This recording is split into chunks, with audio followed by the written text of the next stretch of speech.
In the ancient kingdom of Judah, where idol worship and rebellion had taken root under previous rulers, a young man named Hezekiah took the throne with a vision to renew the nation's faith.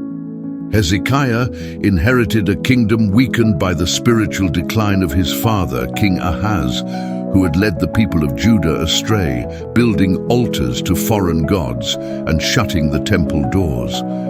The people had wandered far from God, vulnerable and facing threats from powerful enemies like the ruthless Assyrians. But Hezekiah was different. Determined to set things right, he launched a campaign of religious reform as soon as he became king. He ordered the destruction of every idol and high place of worship dedicated to false gods, sparing no effort in his mission to restore true worship.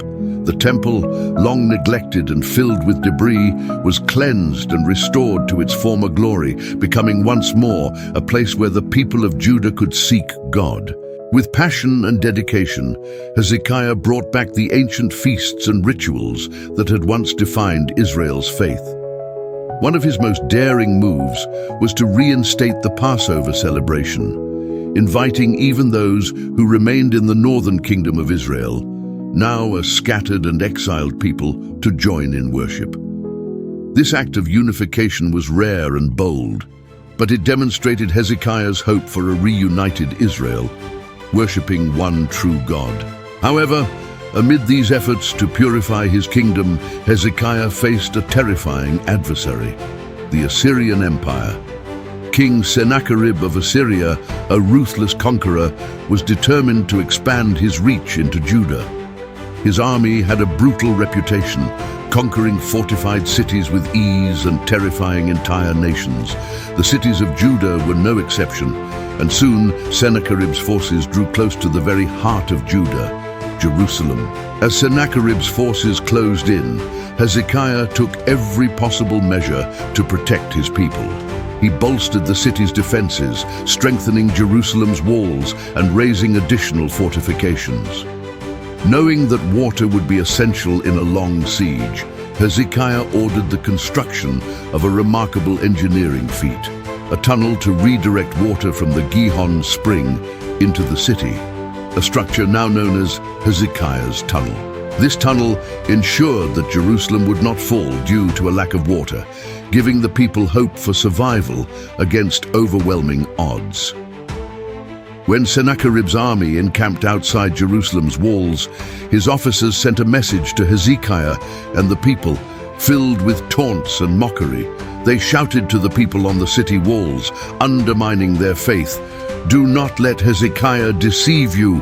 No god of any nation has been able to deliver its people from the hand of the mighty Assyrians."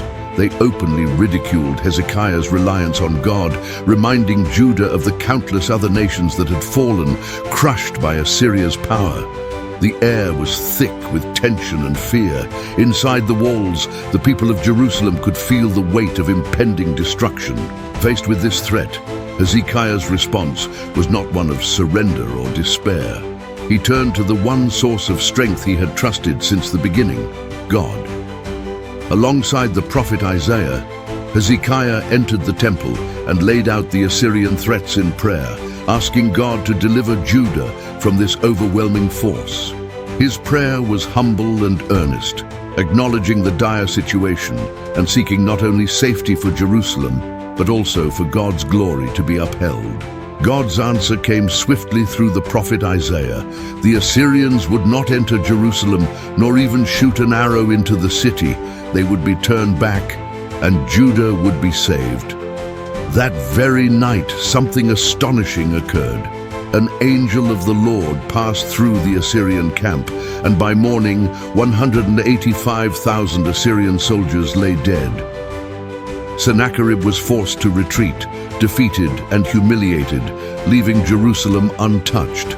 This miraculous deliverance became a testament to God's power and a cornerstone of Hezekiah's reign. After the miraculous defeat of the Assyrians, Hezekiah's reign entered a period of great prosperity. The king oversaw advancements in Jerusalem, expanding its walls enhancing the infrastructure and fortifying the city against future threats. Judah thrived under his leadership, and Hezekiah became known for his wisdom and determination. However, with prosperity came a subtle shift. Hezekiah's pride in his accomplishments grew, and he began to display his wealth and success more openly. This display caught the attention of foreign powers, planting seeds of interest and future danger that would later challenge Judah's stability. With Judah's newfound prosperity, Hezekiah's fame spread beyond its borders. Envoys from distant lands, including Babylon, arrived with gifts and messages of alliance, curious about the kingdom that had survived Assyria's might. Hezekiah, proud of his accomplishments, welcomed them with open arms. He led the envoys through his storerooms, showcasing gold, silver, and precious artifacts. Although his intent was to display the power of Judah, this act unwittingly exposed the kingdom's wealth and vulnerabilities, sowing the seeds for future challenges. After the visit from the Babylonian envoys, the prophet Isaiah came to Hezekiah with a grave message. He asked, "Who were these men, and what did they see in your palace?" Hezekiah, still basking in pride, replied confidently, "They came from Babylon, and I showed them everything in my storehouses." Isaiah's face darkened as he spoke. "The days will come when all that is in your house will be carried away to Babylon. Your descendants will serve as captives." Hezekiah listened, a shadow of concern crossing his face. In the years that followed, Hezekiah continued to rule with a dedication to God and his people. However, another trial awaited him, this time a deeply personal one. Hezekiah fell gravely ill, and the prophet Isaiah delivered a message that struck him with dread. He was to set his house in order, for his life was nearing its end. Desperate and filled with sorrow, Hezekiah turned his face to the wall and wept, pleading with God to remember his faithfulness and to grant him more time. Once again, God heard Hezekiah's prayer.